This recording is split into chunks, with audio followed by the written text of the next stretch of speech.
Bueno, pues comenzamos con la siguiente mesa. Como ha dicho ya Jaime anteriormente, estamos en una situación trepidante a nivel político y efectivamente también a nivel sindical. Por tanto, vamos a dar la palabra a nuestro secretario general, Unai Sordo.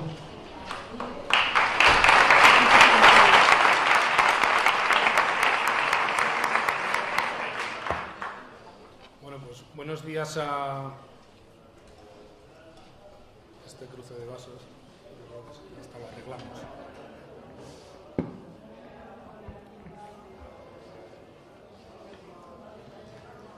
Decía que buenos días a todas y a todos. Bueno, primero decir, encantado de estar en la escuela. Decía antes Jaime, y le susurraba yo a Luz Rodríguez, que el año pasado cuando acudí a la escuela fue prácticamente el primer acto así público con gente después del Congreso, porque el mes de julio lo dedicamos mucho a las relaciones con los partidos, tomar un poco tierra en Madrid por mi parte, y el primer acto en el mes de septiembre pues fue participar en esta escuela, ¿no? Yo creo que es importante mantener y reforzar estos espacios de formación, porque no dejan de ser espacios de formación sindical, espacios de debate y de deliberación compartida entre el conjunto de responsables sindicales, donde, como se apuntaba también en alguna intervención previa, bueno, pues se comparten formas de ver desde federaciones territoriales, desde territorios, comarcas, porque la acción sindical es muy variopinta y el sindicato, para ser también sindicato confederal y para representar toda esa pluralidad de la actual clase trabajadora, pues necesita, entre otras muchas cosas, poner en contacto, tener espacios para poner en contacto de una forma reflexiva pues esos distintos retos que tenemos a la hora de hacer acción sindical y que, guste más o guste menos, pues dista mucho de trabajar en unos sectores respecto a otros, en un perfil de empresas de un determinado tamaño y de una determinada densidad sindical respecto a otras. Bueno, pues ante el riesgo que existe, no en el sindicato, sino yo casi diría que en la sociedad entera, de corporativizar intereses y de alguna manera pensar que solo nos legitimamos en los que son exactamente igual que nosotras y que nosotros, pues yo creo que estos espacios de reflexión compartida son sumamente importantes para una organización que, entre otras cosas, tiene que generar también una identidad como organización, ¿no? En tercer lugar, se ha marchado el alcalde, pero bueno, que alguien le transmita el reconocimiento y el agradecimiento por estar aquí, a todas las personas que formáis parte que habéis organizado esta escuela, los invitados y las invitadas que han venido y los que vengan a lo largo del día de mañana, ¿no? Y por último, entrar un poco a lo que yo pretendía explicar aquí hoy, poner en consideración, que básicamente tiene que ver con un análisis de coyuntura de en qué momento sindical iniciamos este curso 18-19, con un punto incluso de improvisación, porque como bien decía Jaime, aquí cualquiera escribe nada que aspire a durar más de 15 días incólume, ¿no? O intacto. La verdad es que los cambios políticos que se han dado en España, también en Madrid, pero bueno, yo vengo a hablar lógicamente del ámbito estatal, pues se suceden a una velocidad de vértigo que te obliga a resituar piezas que, no digo ya hace un año, el escenario es radicalmente distinto. Bueno, que apenas hace 3 meses y pocos días, pues os hubiera contado una película en algunos aspectos un tanto distinta, ¿no?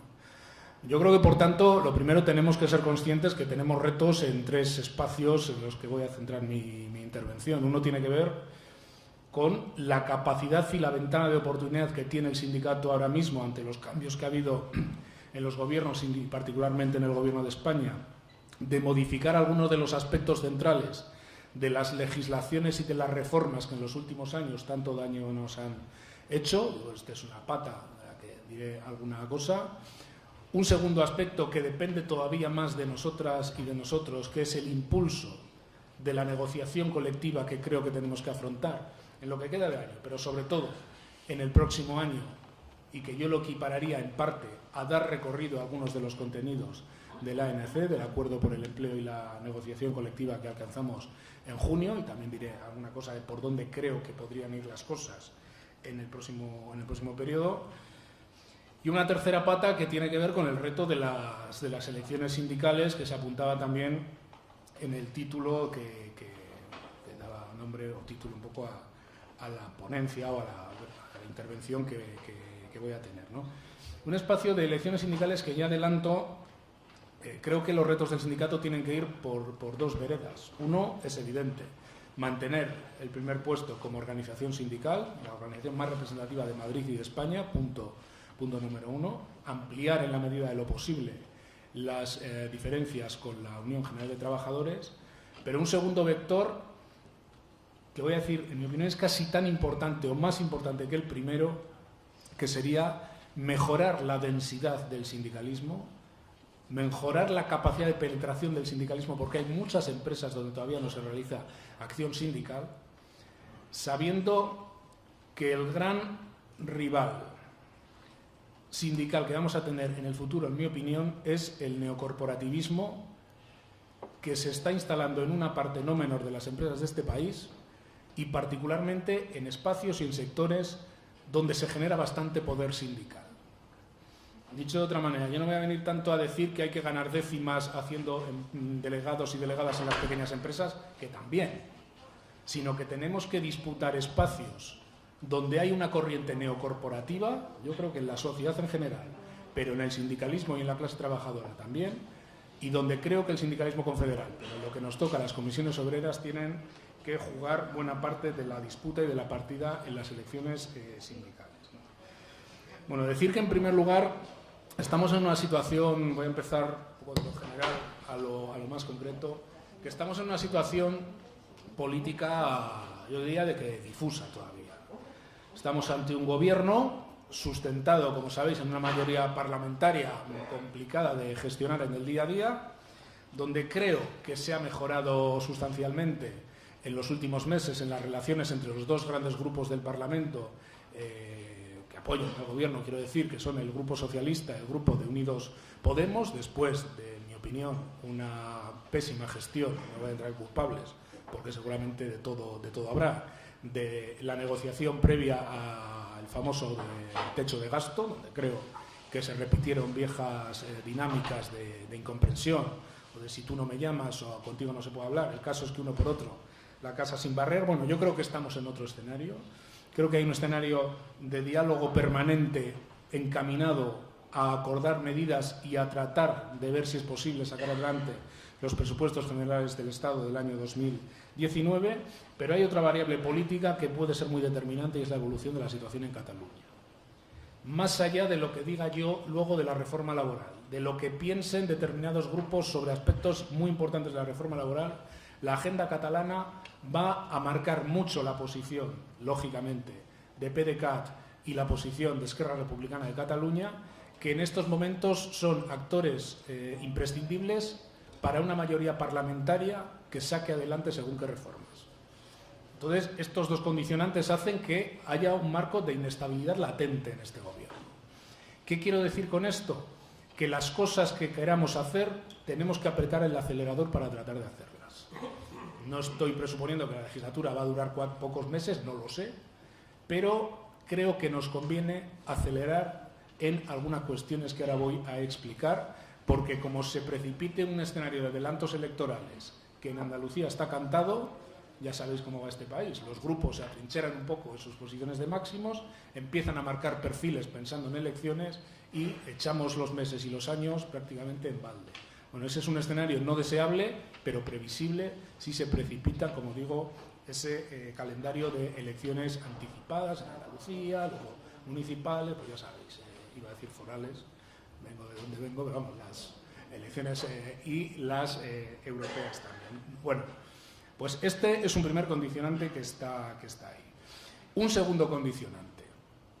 No hay mayorías estables para sostener una acción legislativa de gobierno en algunos aspectos, pero sí puede haberlos en otros aspectos muy determinantes, y me explico. Creo que tenemos que centrar el tiro de qué piezas queremos tocar ahora mismo.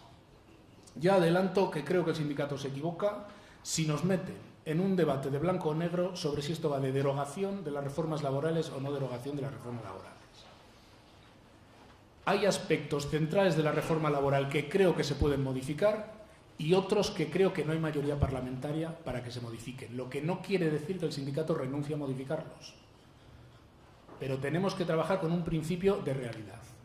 Y ahora mismo creo que estamos en disposición de armar una mayoría parlamentaria, con el condicionante de Cataluña, que sirva para cambiar aspectos centrales de la reforma laboral del año 2012, particularmente lo que tiene que ver con la prevalencia del convenio de empresa sobre el convenio sectorial, lo que tiene que ver con el artículo 42 y las condiciones de subcontratación y de externalización productiva, lo que tiene que ver con la ultraactividad y con algún aspecto más.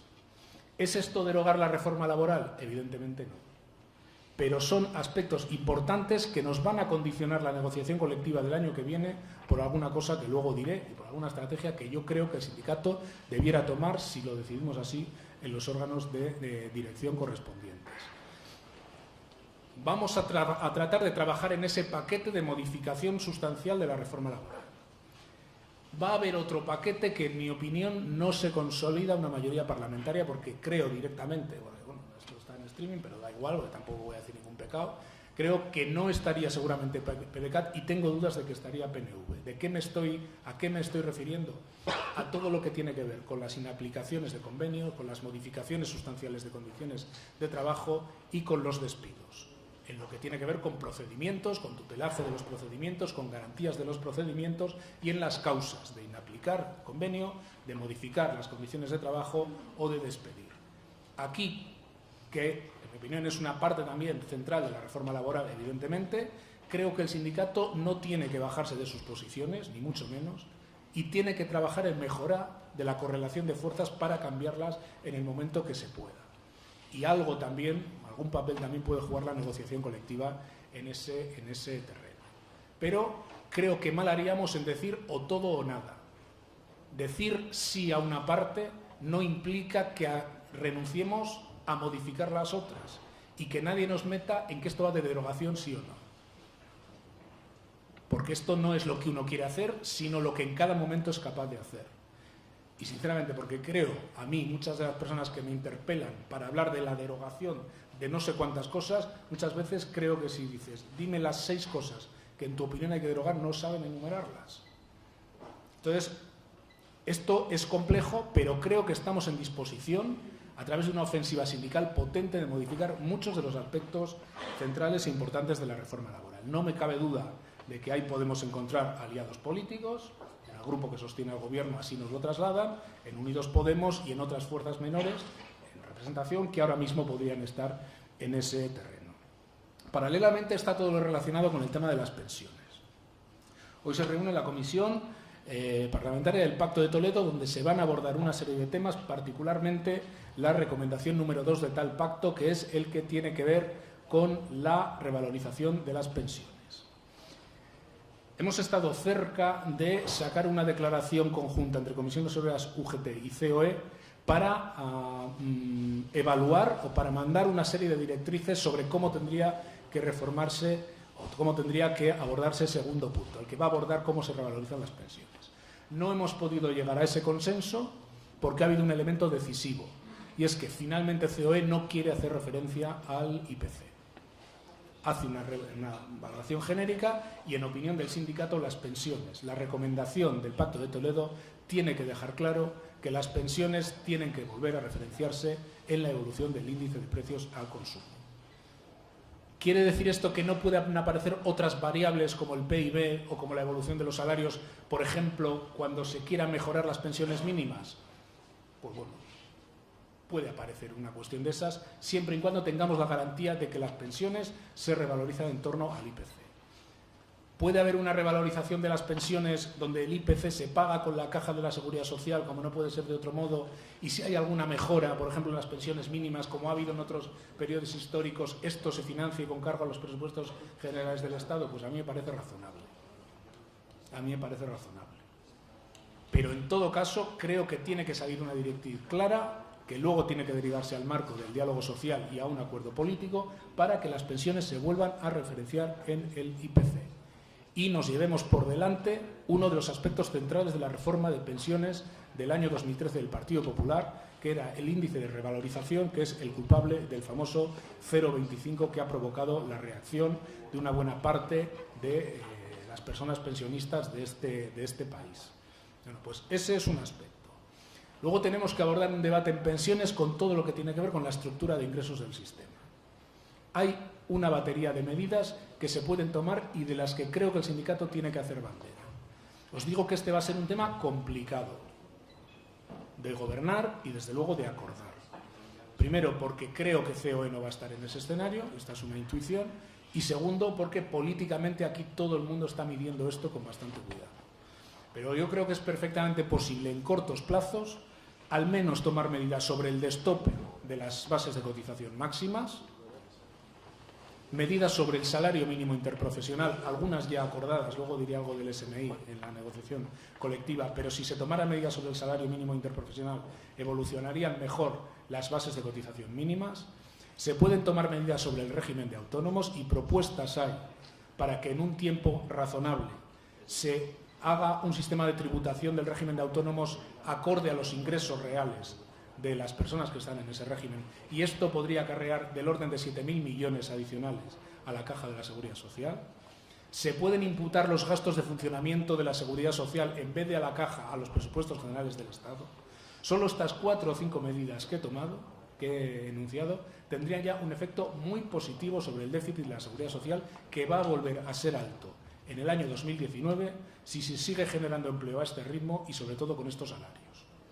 Por tanto, hay que tomar medidas sobre la estructura de ingresos porque las pensiones son viables si hay voluntad política de que lo sean y si se habilitan formas de financiación que tienen que ser básicamente las cotizaciones, pero que no pueden ser solo las cotizaciones.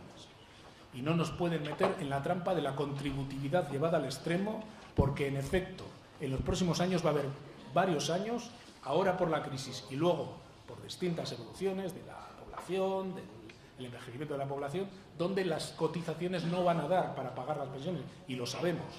Sabemos que se van a pagar más pensiones de mayor cuantía y durante más tiempo, salvo que la gente se muera antes. Pero es previsible que esto no sea así. Y por tanto, como va a haber más gasto, tiene que haber ingresos adicionales. Esto ya lo sabíamos, solo que está agravado por la crisis. Bueno, pues este sería un aspecto central. Lo que pasa que creo que en la dinámica de esta legislatura va a ser difícil llegar a algún acuerdo en ese terreno. Y luego está el factor de sostenibilidad de las pensiones, también producto de la reforma del año 2013, que también tiene que modificarse, porque tal como está estipulado, supone un recorte futuro de las pensiones. Si se incrementa la esperanza de vida, automáticamente va a haber una reducción de pensiones. Y nosotros no estamos de acuerdo con esa fórmula del factor de sostenibilidad. Si hay mayor esperanza de vida y hay más gasto, por tanto, habilítense otras formas de ingreso para compensarlos. Pero no estamos de acuerdo con ese automatismo que dice, como la gente vive más años y tiene que cobrar al final la misma pensión, si vive más años tiene que reducirse la pensión. Bueno, pues nosotros no estamos de acuerdo con ese planteamiento. Si este escenario de revalorización, sostenibilidad, ingresos se pusiera a tiro, creo que habría que trabajar a fondo por retomar el papel del sindicato en materia de gobierno del sistema de pensiones, sin descartar, por supuesto, un acuerdo en ese terreno. Si no hay opciones de esto, creo que tenemos que seguir reivindicando desde nuestras propuestas. Y este escenario, ya os digo, que está verdaderamente, bueno, es complejo, es complicado, al menos en esta legislatura. Por tanto, el marco del diálogo social se ha revitalizado, tenemos varias mesas abiertas, pero es un marco con muchísimas incertidumbres y donde creo que Comisiones Obreras tiene que hacer bandera, primero, de explicar claramente qué es lo que queremos, segundo, de negociar, y siempre que negocias tienes que transaccionar, pero tercero, de saber que los acuerdos que lleguemos tienen que ser acuerdos que legitimen el diálogo social y a Comisiones Obreras y tienen que ser acuerdos que la gente los entienda como útiles. Que al día siguiente de decir hemos conseguido modificar el artículo 84.2, que es el de la prevalencia del convenio de empresa, vayamos a todas las empresas externalizadas, todas las empresas multiservicios donde la gente tiene un convenio, voy a decir eso, pero un convenio muy malo, con salarios muy bajos, a decir, a partir de ahora este convenio ya no es prevalente y se te tiene que aplicar un convenio sectorial. Y Comisiones Obreras va a mover esto para que se te aplique un convenio sectorial. Tenemos que buscar la utilidad y la legitimidad del sindicato a través del diálogo social o creo que dejaremos el trabajo hecho a medias. Esto no va de todo para el pueblo pero sin el pueblo. Esto no va de llegar a acuerdos que luego no seamos capaces de explicar. Esto va de hacer toda la cadena de funcionamiento del sindicato, desde la reunión al máximo nivel, si somos capaces de llegar a acuerdos, hasta la explicación de estas cosas en el último centro de trabajo. Y esto hay que hacerlo con orden, con planificación y con trabajo de extensión sindical. Por tanto, el diálogo social tiene mejor pinta que hace 4 meses, tiene mucha mejor pinta que hace un año, pero no os niego que es un escenario todavía muy complicado. Digo, modificación sustancial de la reforma laboral, tema de pensiones como 2 elementos claves. Hay más, pero no me quiero extender. Bueno, hay uno importante que sí voy a decir alguna cosa, porque el lunes tuvimos una reunión donde el Gobierno nos planteó algo que pudiera tener su importancia, yo no sé si para ahora o para más adelante, y es un plan estratégico sobre el tema de la formación profesional. Este es un debate terriblemente importante, a veces más incluso de lo que nos damos cuenta, porque la formación profesional, tal como creo que debiéramos orientarla desde Comisiones Obreras, no es solo la formación profesional reglada. Yo creo que uno de los grandes retos que tiene España es, la palabra no es legitimar, es prestigiar la formación profesional. Todavía en un cierto imaginario colectivo se ve como una especie de formación de segunda. Seguramente porque hemos tenido una especie de complejo de que lo que no era universitario, no, la formación profesional hoy en día es fundamental.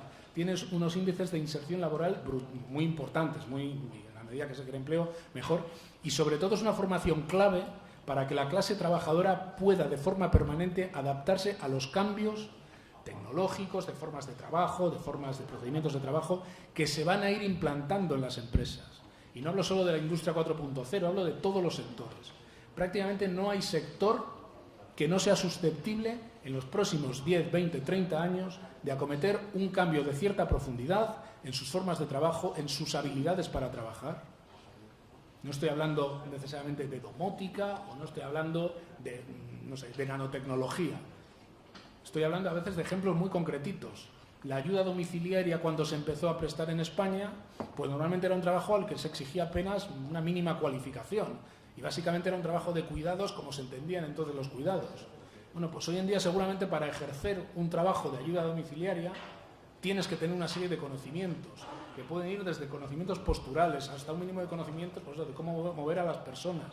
Pero a lo mejor necesitas un cierto conocimiento informático porque el usuario está conectado a su médico, a sus medicinas o no sé qué a través de un cacharro de estos. Y la persona que lo cuida, todos estos sistemas de aprendizaje permanente que van a venir y van a estar ahí, ¿se van a poder desarrollar en las grandes empresas? Sí, porque la empresa tiene un interés. Pero en la pequeña, en la mediana y en la microempresa, como no haya alguien que oriente permanentemente sobre esto, muchísimos trabajadores y trabajadoras se van a quedar fuera del ciclo y se van a quedar en situaciones de debilidad respecto a las empresas y con dificultades para encontrar puestos de trabajo. Ahí, el poder público, los centros integrados de formación profesional en los que hay que invertir en España, pero también los agentes sociales tenemos un papel fundamental que desarrollar, de detectar las necesidades, de traducirlas en planes de formación y en orientar a la gente cómo acceder a esos planes de formación. Y muy importante, a reconocer las cosas que la gente sabe hacer, no porque tenga un título, sino porque ha trabajado 35 años. Que son experiencias que a veces se pueden traducir en títulos, a través de dispositivos de reconocimiento y que son muy útiles para la gente para poder volver a trabajar y decir, yo tengo una experiencia y se me ha acreditado esta experiencia profesional y esto a mí me sirve para trabajar. Bueno, ¿de cómo integramos todos estos sistemas?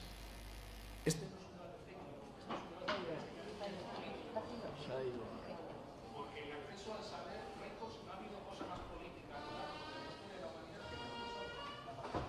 Levanta la voz que no te oye.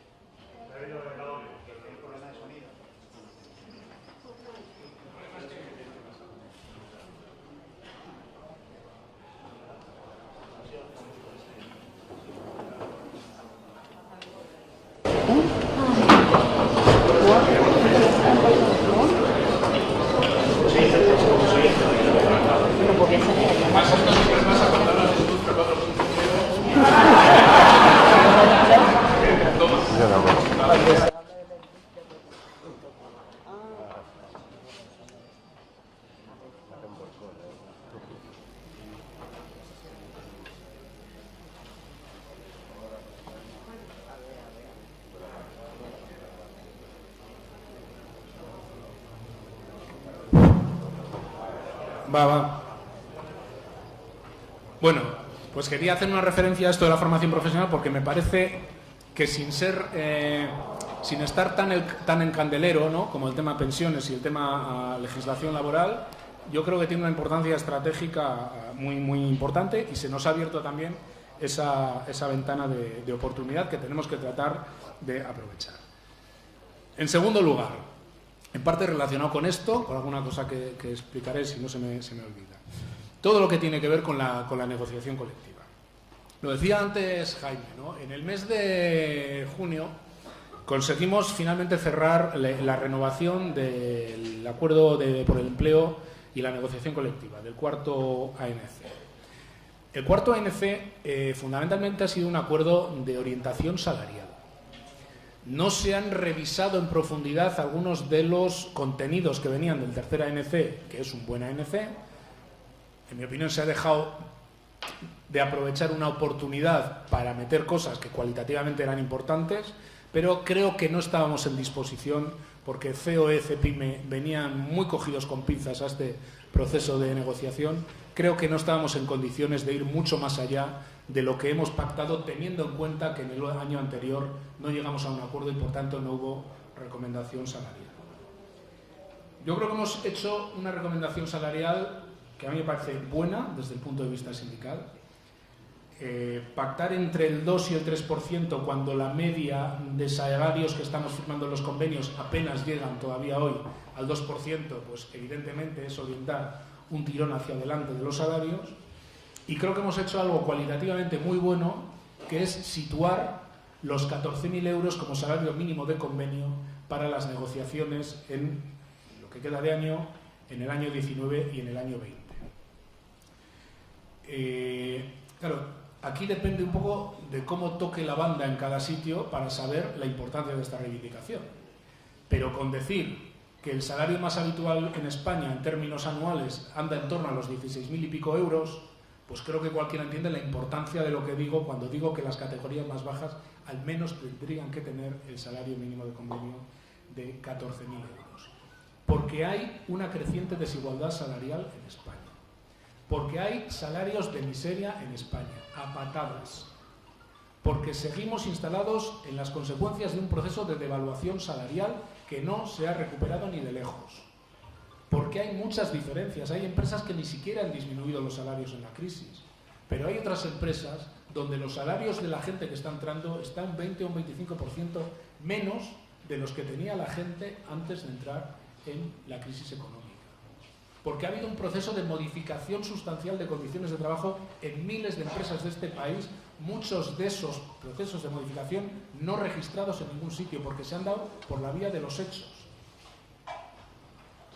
La devaluación de salarios en España no se ha dado, aunque algunos creen que sí, porque el IPC haya subido mucho más que la media de lo que hemos pactado en los convenios colectivos. No es verdad. Solo al final de la crisis un poco ahí hemos perdido pie, pero apenas unas décimas. Ese no ha sido el problema. El problema no es lo que aparece en el BOE.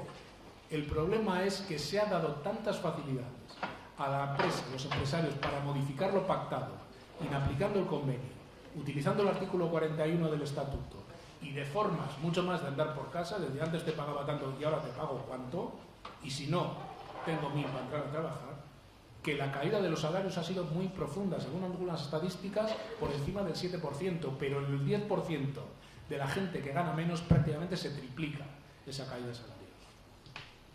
Y ahí está el precariado de este país, que a mí no me gusta la palabra precariado, pero es muy ilustrativa de lo que... La gente que rota por puestos de trabajo, la gente que está en muchos de los sectores externalizados, de contratas, de cadenas de subcontratación, la gente que seguramente entiende menos el hecho sindical y esto del convenio colectivo le suena a chino mandarino. Pues todas estas cosas, toda esta clase trabajadora que está ahí, a la que tenemos que dirigirnos para legitimar y para buscar cómo les anclamos al sindicato, creo que tenemos una oportunidad de oro a través de la reivindicación de los 14.000 euros, de que entiendan la utilidad del convenio, de la negociación colectiva y del sindicato. Alguien puede decir, porque ya adelanto que no va a ser pacífico esto, alguien puede decir, bueno, pues si ya lo hemos hecho en el ANC, ahora será trasladarlo a los convenios. Bueno, cualquiera que estéis negociando convenios, sabéis perfectamente que eso no es así. Opino, es una intuición, que el ruido en las organizaciones empresariales para firmar los 14.000 euros ha sido bastante mayor del que ha trascendido. Y cuando sales de Madrid y hablas con la gente en otros territorios y te cuenta cómo respiran algunas de las patronales provinciales que gestionan, por ejemplo, los convenios colectivos sectoriales de carácter provincial, te dice, están que echan las muelas. Porque hay muchos convenios en España donde se pagan salarios netamente por debajo de 14.000 euros, de 11.000, 12.000, 13.000 euros al año. Y por tanto, esta realidad está ahí y, desgraciadamente, no va a ser pacífico la implantación de los 14.000 euros. Que además creo que no solo afectaría a los salarios más bajos, sino que podría tener un efecto arrastre sobre categorías más bajas, sin ser las más bajas, que podrían también verse al alza. Yo creo que cerrar esa brecha salarial es una prioridad para Comisiones Obreras en este momento. Y creo que tenemos que abordar la negociación colectiva del año 2019 y para eso habilitaremos un comité confederal donde vamos a abordar casi en exclusiva este tema y creo que tiene que ser un tema de discusión central en el próximo Consejo Confederal. Tenemos que hacer esto no tocando de oído, ni mandando directrices así al tuntún. Tenemos que analizar en cuántos convenios colectivos de los que se renuevan en los próximos 2 años este tema es sustancial y afecta a gente, a un número importante de personas. Porque hay categorías profesionales que se arrastran, porque a veces los convenios se hace cortar y pegar, pero realmente apenas se les aplica a nadie y son categorías, si se me permite, casi marginales. Pero en otros convenios están afectando a miles de personas, a miles de compañeras y de compañeros. Y son convenios a veces vinculados a la limpieza, a la seguridad, a lo que llaman servicios de bajo valor añadido y otra serie de cosas. No me gusta especialmente la expresión, pero hay servicios que están netamente por debajo de los 1.000 euros anuales y hay otras categorías que a veces nos sorprenderíamos porque hay convenios donde la mayoría de las categorías están por debajo de esos 1.000 euros, con mucha debilidad sindical, donde no ha habido una organización histórica de los trabajadores y esto acaba teniendo unas consecuencias. Luego haré en este sentido una reflexión con el tema de las elecciones sindicales y donde el sindicato tiene que pegar una ofensiva, creo, sí, colectivamente lo vemos y nos hacemos fuertes en esta posición. Esto nos va a dificultar la negociación colectiva, lo digo como lo siento. Nos la va a dificultar porque nos puede embroncar algunos procesos de negociación, porque pueden meterse elementos de conflicto que creo que hay que abordar. Este verano, sectores del comercio, sectores de la hostelería, estoy pensando por ejemplo en Andalucía, prácticamente no se ha resuelto convenio sin lío. Yo no estoy haciendo una apología del lío ni de la huelga, Ojalá se pudiera aplicar, esto lo estoy diciendo de forma pacífica, consensuada y con una visión estratégica del empresariado de este país, de que esto es necesario para cualificar el trabajo y para mejorar la demanda agregada del país. Ojalá fuera tan sencillo como decirlo así. Pero creo que no va a ser fácil. Ha habido convenios de sectores aparentemente de difícil movilización que se han movilizado este verano. La hostelería de Málaga, comercios, ha habido paros, ha habido concentraciones sin paro y se han alcanzado acuerdos bastante importantes. A 3, 4 años, normalmente se le pide una cierta estabilidad, pero con subidas salariales pues, que han llegado al 10, al 12, al 13% en algunos de estos sectores, en 3, 4 años. Bueno, pues no es ninguna tontería. Si hacemos una ofensiva con el tema de los salarios mínimos, yo creo que es un mensaje muy potente a esa gente que tenemos, como digo, sin entender, sin interpretar bien todavía qué es el hecho sindical y que nos acaba viendo como una nebulosa. Aprovecho para decir, ya me adelanto, como lo voy a decir ahora mismo en cuanto me marche, se me ha olvidado pedir disculpas porque me tengo que ir rápido, porque tenemos una rueda de prensa hoy de presentación, un poco, estoy haciendo casi un ensayo para la rueda de prensa, de presentación de las prioridades del curso, ¿no? Si hay una actitud de resistencia cerril por parte de las patronales a aplicar esto, vamos a tirarle de la manga al gobierno con el tema del salario mínimo interprofesional.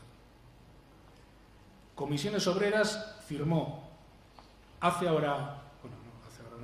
finales del año pasado, un acuerdo para poner el salario mínimo interprofesional en el año 2020 en 850 euros, con una escala de subida y con unos condicionantes que nosotros no queríamos, pero que impulsaba el gobierno o no había acuerdo, que tenían que ver con que el PIB creciera más del 2,5% anualmente y con que las afiliaciones netas en seguridad social fueran de más de 500.000 cada uno de los años. Este año se va a cumplir, no hay ningún problema, puede haber duda en el último año.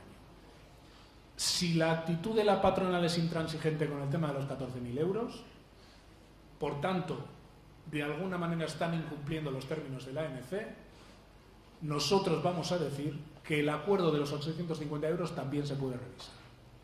En las cuantías, en los ritmos de mejora del salario mínimo interprofesional y o en eliminar la condicionalidad. Por tanto, esta puede ser una batalla también de aquí a fin de año. La veo más ligada a la negociación colectiva que a diálogo social propiamente dicho, por eso lo explico ahora, y creo que puede ser un elemento importante también para esa subida del salario real, el salario mínimo de convenio colectivo.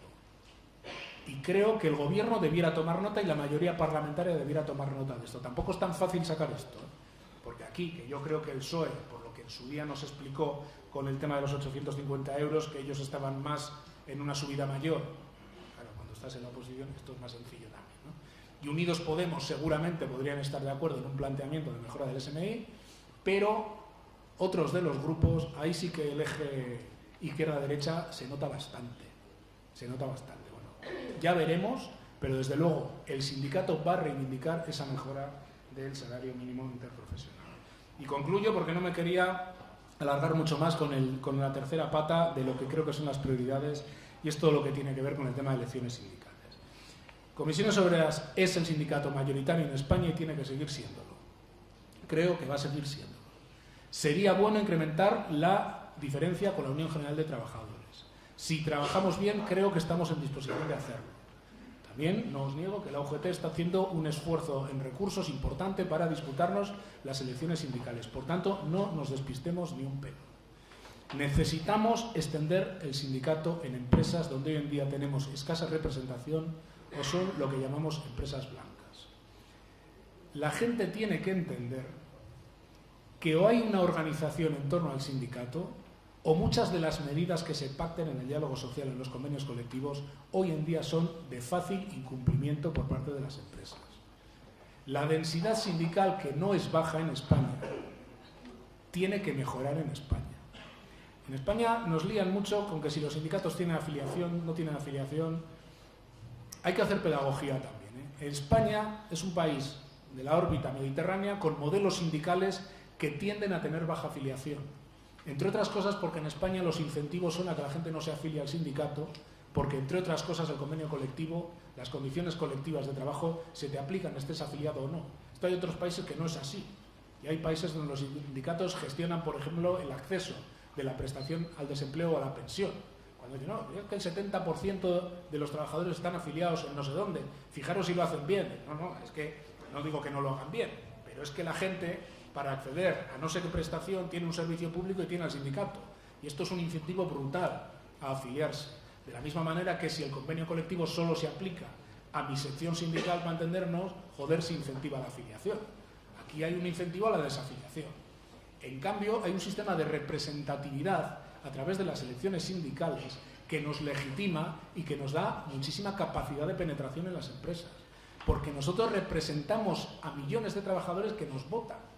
Y a otros millones que, aunque no nos votan porque no puede haber elecciones en las empresas de menos de 6 trabajadores y trabajadoras, son representados por los sindicatos en los ámbitos sectoriales o en los ámbitos generales, ¿no? Por tanto, el proceso de elecciones sindicales es un proceso determinante de la legitimidad que tenemos como organización sindical. Pero siendo importante la legitimidad representativa, en este momento histórico, el modelo de empresa, el modelo de puesto de trabajo, el modelo de tiempo de trabajo, que ya no es el fordista, me interesa todavía más las elecciones sindicales como un elemento de organización de la gente.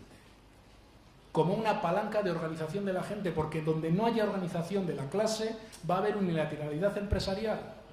Y o entiende la gente esto, o tenemos un problema, pero empieza a tener un problema la clase trabajadora.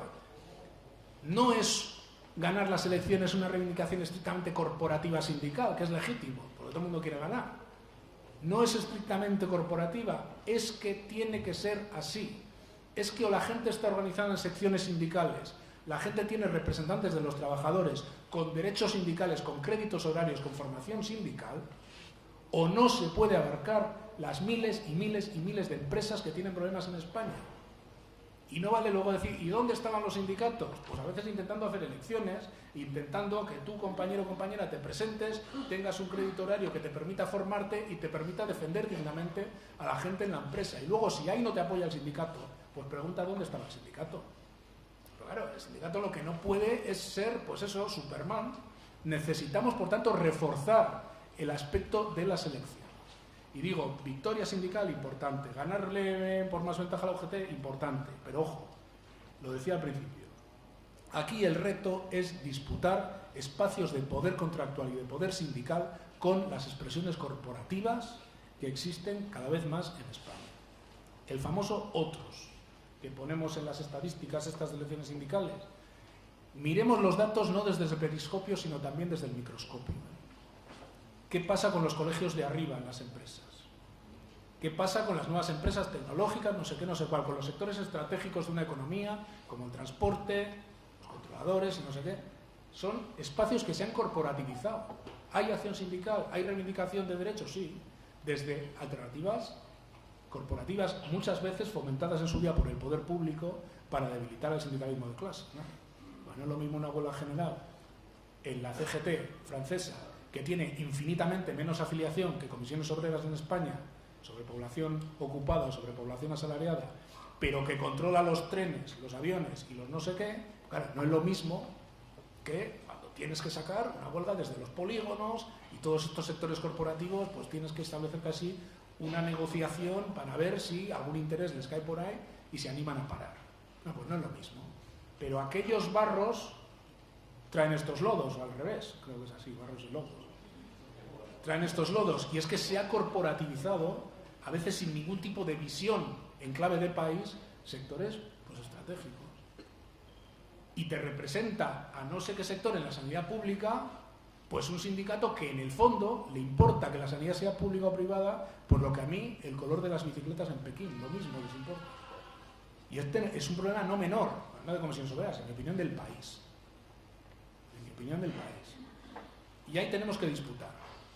Ahí tenemos que disputar. El sindicalismo corporativo, para mí el sindicalismo nacionalista tiene un punto también de opción corporativa, porque defienden opciones en ese terreno, pero el sindicalismo corporativo y el sindicalismo nacionalista es algo que nos tiene que preocupar. Ya sé que en Madrid, esto que voy a contar, ¿no? Pero ojo, el ALAB en la Comunidad Autónoma Vasca, en la Comunidad Foral de Navarra, FIGA en Galicia, bueno, son expresiones con las que también tenemos que competir, porque partimos de modelos sindicales distintos y de modelos de país también distintos. Entonces, no centremos toda la pólvora solo en la opción de ganar a UGT, que también, sino sobre todo en cómo nos hacemos fuertes en ese terreno. Las elecciones sindicales son determinantes. Yo creo que no hay, a veces establecemos discusiones un poco bizantinas sobre si esto va más de representación o de afiliación de secciones sindicales, de comités de empresas. Yo creo que esto todo ayuda, es mucho más fácil afiliar donde tiene representación si se hacen las cosas bien que donde no tiene representación, así de claro. Tenemos que impulsar la afiliación de la representación de comisiones. Tenemos un porcentaje mucho mayor de lo que debiera de compañeras y compañeros que, habiéndose presentado por unas siglas de comisiones obreras en una lista electoral, a día de hoy no están afiliados y afiliadas al sindicato. Es muy importante hacer un trabajo de explicación, de pedagogía, de convicción, de que hay que tener la afiliación, porque entre otras cosas, si no es un tapón a que se afilie el resto de la plantilla. Y el sindicato tiene que establecer una relación con la gente, pues a lo mejor un poco distinta a la clásica, en el sentido de, no por tener 3 delegados o delegadas de personal, el sindicato está con la capacidad de resolverte todos los problemas en una empresa con 49 trabajadores o trabajadoras donde no hay nadie afiliado. Es que es muy complicado. Es muy complicado porque la otra parte lo lee y no se negocia igual cuando hay tropa que cuando no hay tropa. Y porque si el sindicato tiene que poner recursos a disposición de la acción sindical en la empresa, y de eso va lo del desarrollo organizativo, necesita recursos para poner, porque si no es una paja mental, hablando mal y pronto. Y necesitamos recursos. Y hay que decirle a la gente que se tiene que afiliar también para tener un sindicato que le pueda apoyar luego en los problemas. Porque esto ya no va solo de subirse al barril y sacar el convenio estatal o provincial. Esto va de planes de igualdad. Esto va de planes de formación. Esto va de planes de prevención de riesgos. Esto va de mirar situaciones que necesitas un conocimiento, que ya no vale solo con las buenas intenciones y con la militancia, que son fundamentales, pero que a veces no solo vale. Y esto se hace con un sindicato con 2 millones de afiliados, mucho mejor que con uno. Por tanto, la afiliación es un elemento central que tiene que ser consecuencia también de la buena acción sindical y del proceso de elecciones sindicales. Vamos a poner ahí recursos, vamos a ver si somos capaces de armar buenos planes de trabajo, saber dónde vamos, generar sinergias entre las organizaciones. Inteligencia colectiva. Hoy en día en un polígono no hay una federación que no tenga algo que se le haya perdido ahí. Pero ordenemos el tráfico a la hora de ir a los sitios para no desperdigar recursos que son necesariamente o que son desgraciadamente limitados porque la vida es así. Tengamos inteligencia colectiva, porque lo que no nos estamos jugando no es ninguna tontería. El sindicalismo de clase no se está jugando en este periodo histórico ninguna tontería. Aquí nos estamos jugando la capacidad contractual de verdad del sindicalismo en el futuro, en una economía que no tiene nada que ver con la que había en España hace 30 años. Aquí nos estamos jugando la capacidad real de la gente de incidir en sus condiciones de trabajo en el futuro, ni más ni mangas. Y para eso tiene que haber mayor penetración sindical en España del sindicalismo confederal. Y estamos jugando a mayor, igual que las reformas laborales y las reformas al calor de la crisis han jugado a mayor. Y no han venido a no sé qué para bajar un poquito el despido. No, han venido a romper el espinazo de la acción colectiva, porque saben cuál es el juego. Y saben cómo quieren situar a España en la dimensión internacional del trabajo. Y saben que había que bajar costes laborales y parten ideológicamente de que una empresa nadie la organiza mejor que el capataz, que el jefe. Bueno, pues esto es lo que hay que contrarrestar. Y eso nos estamos jugando, en esto del desarrollo organizativo de las comisiones obreras. Esto no va de mirarnos para el ombligo, o de esta dirección, aquella dirección. No. Esto va de órdago a mayor, porque órdago a mayor han sido las políticas anticrisis en lo que tiene que ver con la gente trabajadora. Bueno, pues por ahí van un poco las perspectivas. Intentar apurar a tope las perspectivas de esta legislatura. Nos interesa, evidentemente nosotros no somos partidistas, pero nos interesa que esta legislatura no se venga abajo, no de una sensación de caos, sino que el conjunto de las fuerzas progresistas puedan tener una hoja de presentación medianamente decente de esta legislatura, porque la próxima conflagración electoral no va a ser ninguna tontería. No está el gobierno de Rajoy y Fátima Bani, pero tenemos una dupla entre Pablo Casado y Albert Rivera, que como se presentan en buenas condiciones a las elecciones, pues tienen una visión, respeto absolutamente a todos los partidos, pero tienen una visión de la economía y de las relaciones laborales preocupante. Por tanto, nosotros no tenemos que sacar, no estamos para pedir el voto a nadie, faltaría más, pero no interesa que esto sea un desastre lo que queda en esta legislatura, y nos interesa evidentemente que haya unas condiciones políticas que nos permitan modificar una buena parte de las reformas, más lesivo de las reformas estructurales de los últimos años. Negociación colectiva, porque esa es la espina dorsal del sindicato. Ahí es donde, si la gente, si lo hacemos bien, la clase trabajadora te entiende organizadamente y organizativamente. Y elecciones sindicales, primero porque tocan el periodo de concentración, porque inciden en estas otras dos variables y porque tiene que ser un trabajo no solo del periodo de concentración, sino pensando en los próximos años, y tenemos que organizar bien cómo nos extendemos en las miles y miles y miles de empresas donde, pudiendo haber delegados, comités o juntas de personal, son empresas que hoy en día no tienen representación de nadie o representación de comisiones obreras. Y por mi parte nada más, y bueno, tengo un poco de tiempo, pero poco. Gracias.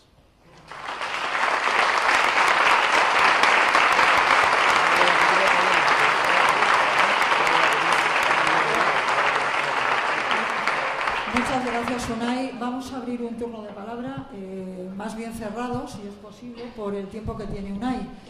Así que paso la palabra. Hola. Y me vais diciendo además, cuando levantéis la mano, por favor, el nombre, para no tener ningún problema. Gracias.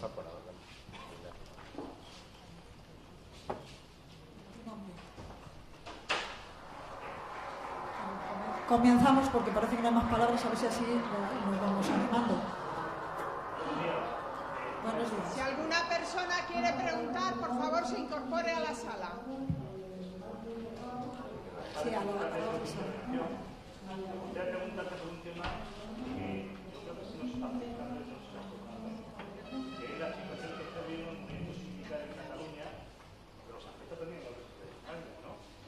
Si nos pudieses valorar, una pequeña valoración de cómo nos puede afectar la situación del movimiento sindical en Cataluña, de la izquierda en Cataluña, y cómo nos está afectando en el conjunto de la estructura del sindicato a nivel nacional. Y luego también lo que tú has planteado, porque haces una buena exposición bajo el punto de vista de la situación política del país, pero también un poco con autocrítica de lo que estamos haciendo mal desde dentro del sindicato, lo que nos cuesta llegar, empatizar y acompañar en los procesos a la gente que acude día a día a los locales. Eso más o menos es explicar, ¿no?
Una pregunta muy concreta. Dentro del ANC, con UGT, dentro de la relación sindical que tenemos, de los acordados para el establecimiento de los 14.000 euros como salario mínimo, como objetivo fundamental para llegar en los convenios colectivos. Hay un acuerdo, una negociación colectiva que se ha llevado a cabo en el sector textil, imagino que al cabo de ello, donde UGT, además en toda la minoría en el sector, ha decidido romper esa obligación y firmar el convenio colectivo. Me gustaría saber si ha habido algún contrato, se ha hablado de esta confederación, si se ha justificado de alguna manera.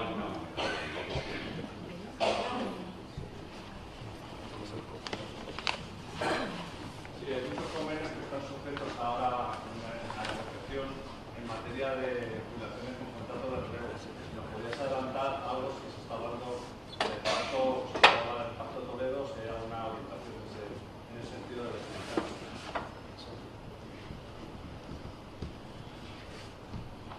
Bueno, empezando por esto último, desde la ANC se emplazó a modificar la regulación del contrato de relevo y se va a modificar. Pasa que hay distintas opciones encima de la mesa. Yo creo que incluso hay distintas visiones en el gobierno.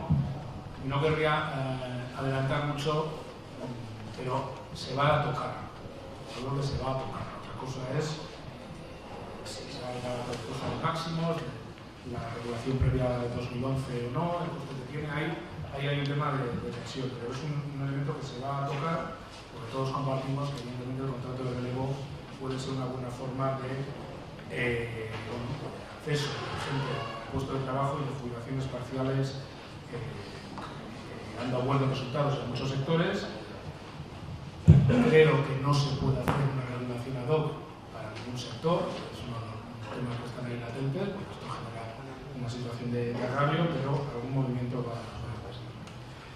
Con el tema de los 14.000, valoración salario mínimo, bueno, yo creo que la orientación un poco de la ANC es precisamente eso, ¿no? Determinar que tenga un salario mínimo de convenio que necesariamente, que a priori, pues va a estar por encima del salario mínimo interprofesional.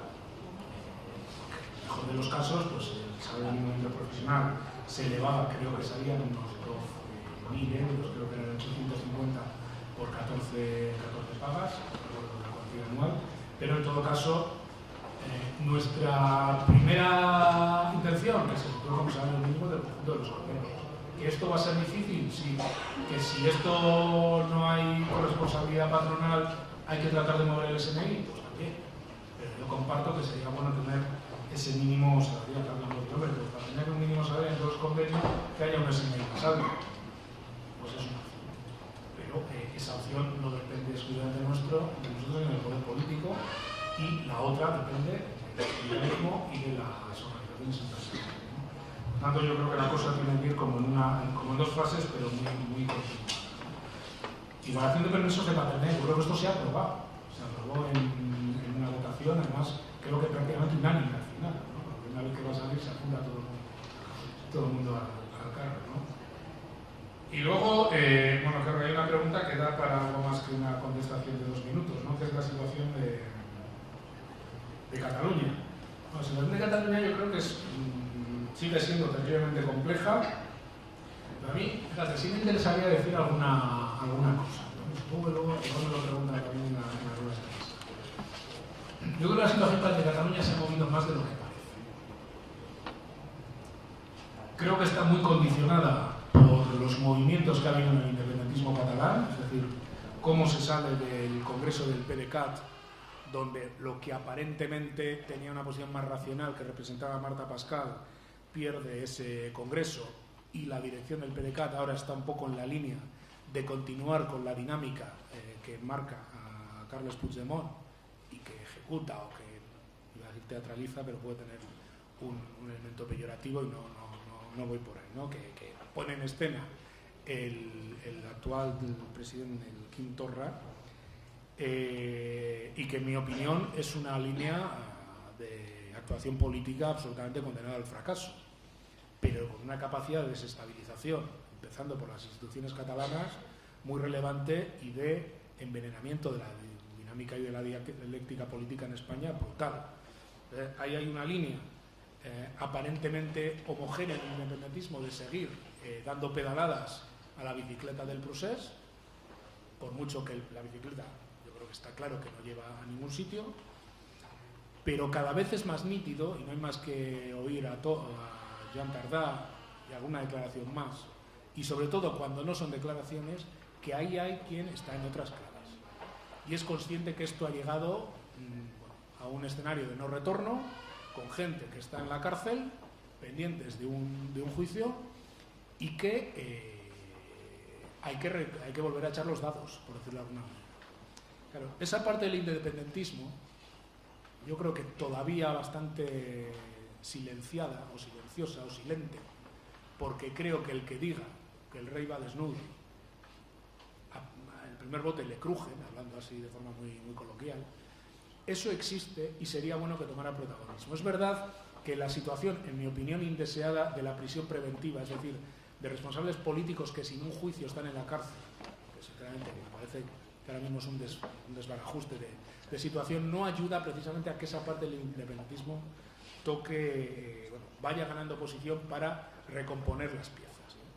Por otro lado, yo creo que ha habido un cambio de gobierno que aborda la situación de Cataluña de una forma bastante más inteligente y bastante más política. Yo creo que la orientación que está lanzando Pedro Sánchez y la ministra Batet no está a priori mal tirada. El problema es que vamos a ver si esto tiene recorrido. Creo que en el ámbito de los comunes también está habiendo un reposicionamiento, es decir, yo creo que todo el mundo es consciente de que seguir en la estela del procés lleva a un desastre, y la peor noticia creo que es que la derecha española ha entrado en una competición por a ver quién tiene una posición más dura, por decirlo de alguna manera, en Cataluña, con un Ciudadanos que creo que se ha desdibujado después de la moción de censura y que ha utilizado la bandera del conflicto de Cataluña casi como el único bastón de anclaje, eso sí, el tema de la migración y el tema de los impuestos, y esto enrarece bastante la situación política, porque en la medida en que la situación en Cataluña no se recompone, ese discurso de competencia entre PP y Ciudadanos, joder, ¿para qué nos vamos a engañar? Tiene público en España. Con lo cual se pueden autoalimentar los dos aparentes extremos, ¿no?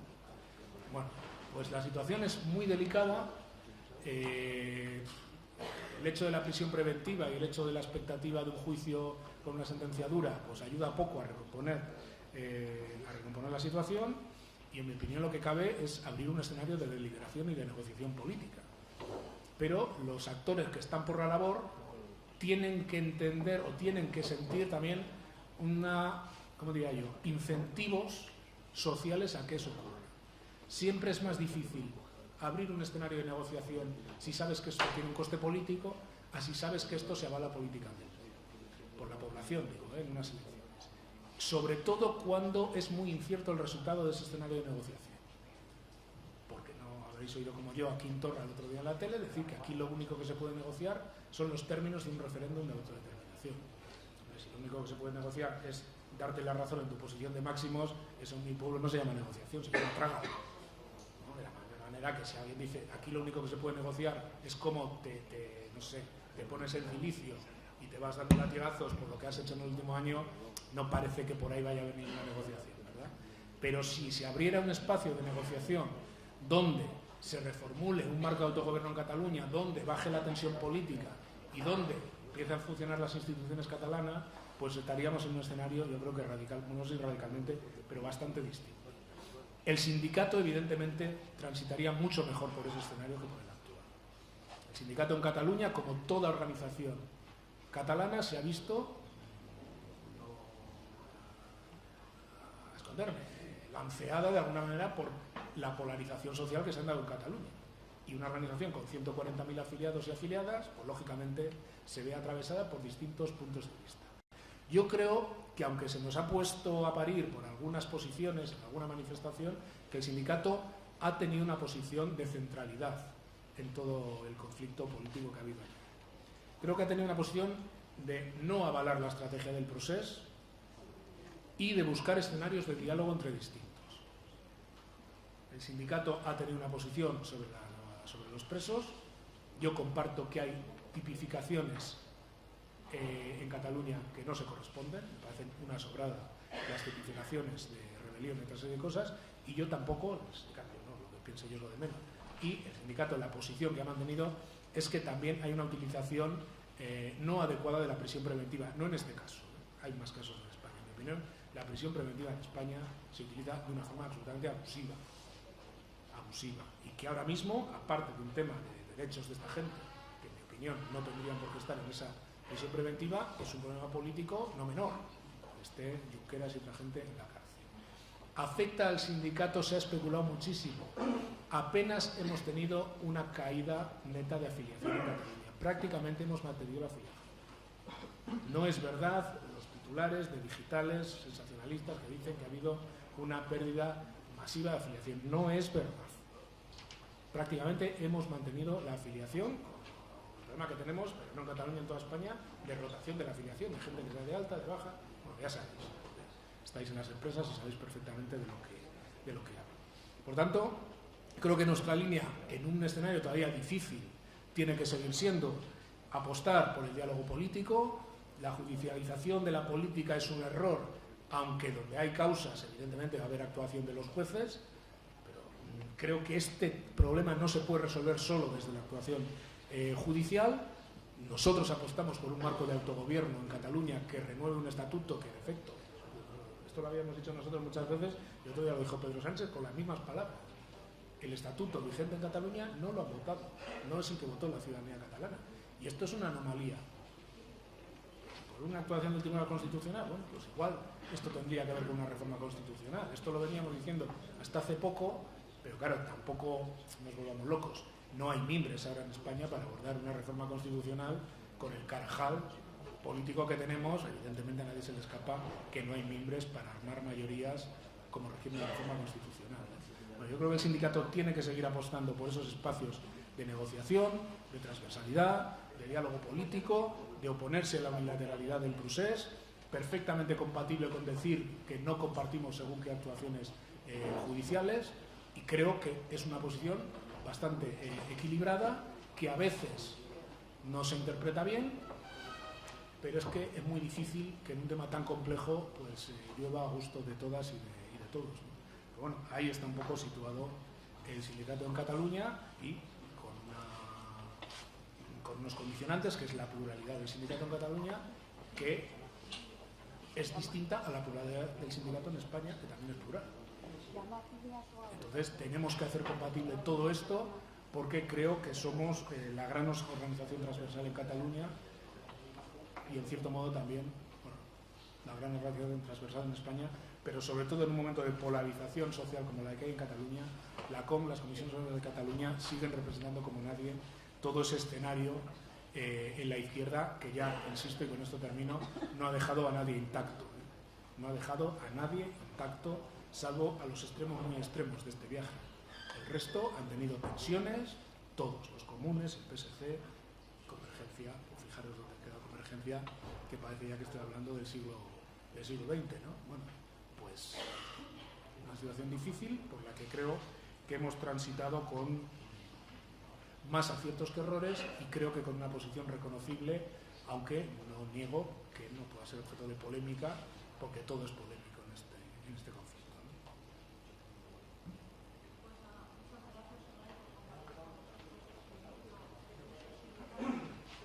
Por compartir con nosotros este curso sindical duro, y decirte que vamos a ganar las elecciones y además vamos a tener mayoría, entonces vamos a sacar diferencia con el resto de los sindicatos.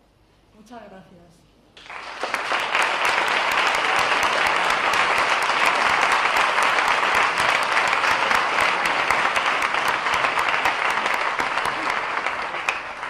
Ahora vamos a pasar a la siguiente mesa con Mariluz y Eva como moderadoras.